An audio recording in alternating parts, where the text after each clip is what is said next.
একেবারে বলা যেতে পারে রাজ্য রাজনীতি উত্তাল এবং আমরা দেখেছি যে এই মুহূর্তে গোটা রাজ্য জুড়ে 2026-এর বিধানসভা নির্বাচনের আগে এই যে তৃণমূলের যে সংখ্যালঘু ভোট সেদিকেই কিন্তু সবার পাখির চোখ বলা যেতে পারে এবং আমরা দেখেছি যে জনতা উন্নয়ন পার্টির যে মঞ্চে সেই মঞ্চেও দেখা গেছে ইমরান সোলাঙ্কি সাহেবকে।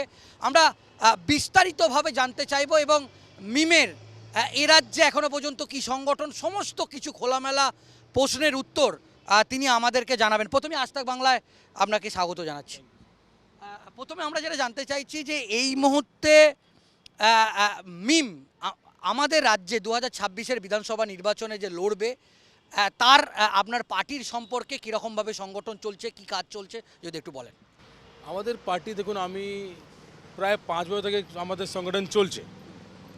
মালদা, মুর্শিদাবাদ, বীরভূম, উত্তর দক্ষিণ দিনাজপুর, হাওড়া, কলকাতা কিছু কিছু আসনে। তো আমাদের সংগঠন খুব ভালো, খুব শক্তিশালী উঠে এসছে।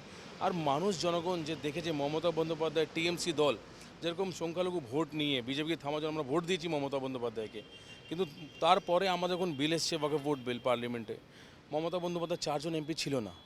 তারপর আমাদের ট্রিপল তালাক বিল এসেছিল, তখন মমতা বন্দ্যোপাধ্যায় 8 জন মেম্বার অফ পার্লামেন্ট ছিল না। মমতা দিদি বলেছেন আপনার ওখানে গিয়ে মুর্শিদাবাদ, আমি ওয়াকফ ভোট বিল মানি না।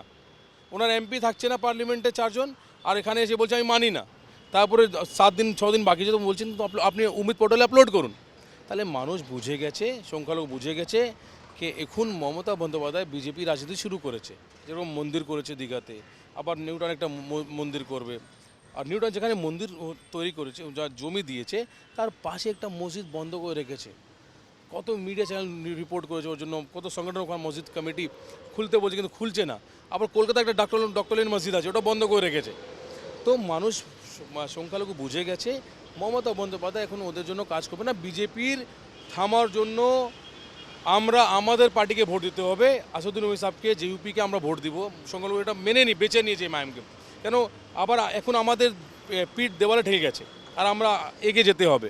তো মানুষ দিবার যে দুধের গায়ে যা মমতা বন্দ্যোপাধ্যায় বলেছিল লাতিও মারে, সংখ্যালঘু ভাই বুঝাবে এবার। আমরা যেটা দেখলাম যে জনতা উন্নয়ন পার্টি রেজিনগরে হুমায়ুন কবির যে জনসভা করলেন সেখানে আপনি হাজির হলেন। এই মুহূর্তে গোটা রাজ্যের মানুষ এটা জানতে চাইছে যে মালদা এবং মুর্শিদাবাদ বিশেষ করে সংখ্যালঘু অধ্যুষিত 2 জেলা সহ গোটা রাজ্যে আপনি কি জনতা উন্নয়ন পার্টির সঙ্গেই জোটে গিয়ে বিধানসভা নির্বাচনে লড়তে চাইছে এবং এখনও পর্যন্ত হুমায়ুন কবিরের জনতা উন্নয়ন পার্টির সঙ্গে মিমের জোট নিয়ে কি আলোচনা হয়েছে যদি একটু বলেন। দেখুন, আসাদ সাহেবকে আমি ফোন করেছিলাম 31 জানুয়ারিতে। উন্নয়ন যে জেইউপি যে হুমায়ুন কবির সাহেব দল যখন মিটিং বড় ডেকেছে, তো প্রত্যেকটা দলকে ডেকেছেন, আমাকে ইনভিটেশন দিয়েছে, আমাকে ফোনও করেছেন উনি। তো আমি আসাদ সাহেবকে কনফার্ম করছি, স্যার উনি ডাকছেন আমাকে, আমরা যাব। তো আসাদ আমাকে বলে আপনি যান, কেন উনি প্রত্যেকটা দলকে নিয়ে মিটিং করেছেন। তো আপনি একবার ওনার মঞ্চে যান। তো আমি গিয়েছি, আসাদ সাহেব পারমিশন নিয়ে আমি গিয়েছি। আমাদের জোটের ব্যাপার, আমাদের পশ্চিমবাংলা আমরা একটা নতুন একটা জোট সমীকরণ তৈরি করছি। কিসের? মমতা বন্দ্যোপাধ্যায়ের বিরুদ্ধে আর বিজেপি বিরুদ্ধে। এবার সংখ্যালঘু সমাজ থেকে আমরা দাবি করেছি, আর আমরা দাবি বঙ্গ মিম পক্ষ থেকে আমরা দাবি করছি যে সংখ্যালঘু সমাজ থেকে একটা ডেপুটি সিএম দরকার আমাদের পশ্চিমবাংলা।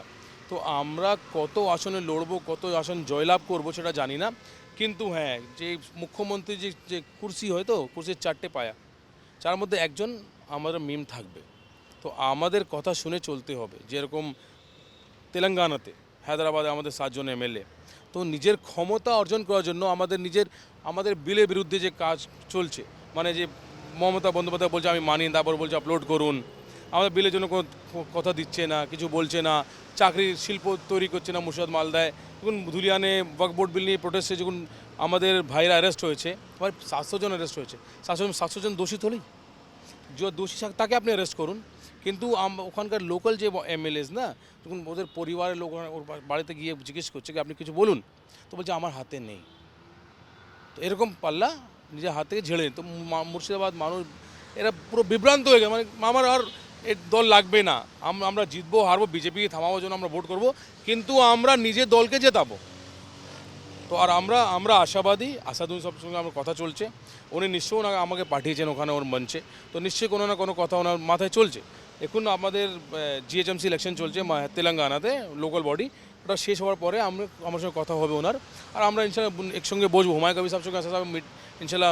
এখনো সিট শেয়ারিং এর ব্যাপারে কোনো বিস্তারিত আলোচনা হয়নি। দেখুন, সিট শেয়ারিংয়ের জন্য আমাকে হুমায়ুন কবির সাহেব স্পষ্ট বলেছেন কে আসাদুদ্দিন ওয়াইসি সাহেব আছেন আমার বড় ভাই মতন, দেশের বড় সর্বশেষ নেতা, তো উনি যা বলবেন আমি সেটাই করব। আচ্ছা, মোটামুটি কতগুলো আসনে আপনারা লড়াই করতে পারেন? দেখুন, হুমায়ুন কবির কত সিটে লড়বেন হুমায়ুন কবির সাহেব ওনার জিইউপি আমি জানি না, আমরা বেশি থেকে বেশি সিট আসনে লড়বো মোটামুটি। আমরা এখন যা ভেবেছি, আমার কাছে 50-60 ক্যান্ডিডেট চলে এসেছে, কারণ আমার 1 তারিখে মোর সাথে মিটিং ছিল একটা, মানে এক্সিকিউটিভ বডি, 50-60 আমাদের প্রার্থী আমার কাছে এসেছিলো সেদিন, সবার বায়োডাটা নিয়েছি, সব কিছু আসলে পাঠাবো আমি, তো আমরা বেশি থেকে বেশি আসন লড়বো। আচ্ছা, তার সঙ্গে যে জনতা উন্নয়ন পার্টির সঙ্গে জোটেই লড়বেন? হ্যাঁ, আমরা আশাবাদী, আসাদুদ্দিন ওয়াইসি সাহেব নিজে মতামত জানাবেন, নিশ্চয়ই আমরা আশাবাদী, এসব ফেসলা করবেন, আমরা একসঙ্গেই লড়বো। নৌসাদ সিদ্দিকীর আইএসএফ, তার সঙ্গেও জনতা উন্নয়ন পার্টির কথা হয়েছে এবং নৌসাদ সিদ্দিকী নিজে বলেছেন যে যদি প্রয়োজন হয়, এবং আমরা হুমায়ুন কবিরও বলেছেন যে মিম, আইএসএফ এবং জনতা উন্নয়ন পার্টি একসঙ্গে লড়বে। এটা কতটা সম্ভাবনা আছে? দেখুন, জেইউপি হুমায়ুন কবির সাহেব যখন থেকে দল করে তার আগে থেকে উনি বলছেন, 6 ডিসেম্বর যখন মসজিদে উনি শিলান্যাস করেছেন বেলডাঙ্গাতে, উনি বলছেন মিম, আইএসএফ, সিপিএম, কংগ্রেস। আমি সিপিএম কংগ্রেসকে বাদ দিয়ে দিলাম, মিম আমরা ওনার মঞ্চে ছিলাম, আইএসএফ ছিল না। আমি নওশাদ সিদ্দিকীকে আগ্রহ করছি, আমি ওনাকে বলছি যে আপনি সংখ্যালঘু আদিবাসী মানুষ, সংখ্যালঘুর জন্য, আদিবাসী পিছিয়ে পড়া মানুষের জন্য আপনি কথা তুলছেন, আপনি একমাত্র বিধায়ক আপনার পার্টির দলের, তো এত বড় মানুষ নিজের দল তৈরি করার পরে আপনি একটা বিধায়ক, এত মানে পুরো ইন্ডিয়া, পুরো পৃথিবী, পুরো আমার দেশ ওনারা জানেন হুমায়ুন কবির সাহেবকে, উনি এত আগ্রহ আপনাকে করছেন কি আপনি আসুন আসুন। আপনি সত্যি যদি চান, আপনি দেখুন আইএসএফের নর্থ বেঙ্গলে কোনো বেস নেই, এটা মানতে হবে যে পোষা কথা। সাউথ বেঙ্গল, নর্থ বেঙ্গলে আছে, হাওড়াতে আছে কিছু, হুগলিতে আছেন। আমি চাই, আমার এটা নিজের মতামত, আইএসএফ শীঘ্রই বসা দরকার।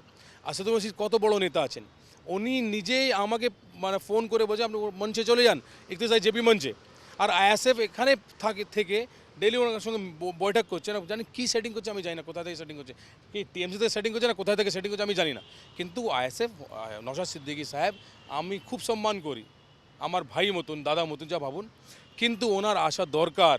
কেন এই পিছিয়ে পড়া মানুষের জন্য হুমায়ুন কবির একটা মানে একটা কথা তুলেছেন, আসাদুদ্দিন ওয়াইসি যখন ওনার হাত ধরে নিয়েছে এত দূর থেকে, 2000 কিলোমিটার দূরে বসে আছে, কেনা আমার ভাই একটা আছে, ও হাত ধরে আমাকে পাঠিয়েছে, তো আপনি এখানে পাশে আপনি আসতে পারেননি, তো আপনাকে আসা দরকার। আর আমি জনগণ আমি যে ঘুরছি পুরো মানে বিধানসভা ওয়াইজ ডিস্ট্রিক্টে, আমি মানুষের সঙ্গে কথা বলছি, মানুষ বলছে আমাদেরকে একটা প্রার্থী দাও, একটা জোটে একটা প্রার্থী, বড় প্রার্থী দাও, কি আমরা ওকে ভোট করবো, টিএমসিকে ভোট করবো না, বিজেপিকে ভোট করবো না। তো আইএসএফকে বোঝা দরকার নওশাদ সিদ্দিকী সাহেবকে কি আপনি আসুন, আপনি বড় ভাই ভেবেন, আমাকে ছোট ভাই ভেবেন, যা ভাবুন, কোনো আমার আপত্তি নেই, কিন্তু একসঙ্গে মিলিয়ে লড়তে হবে।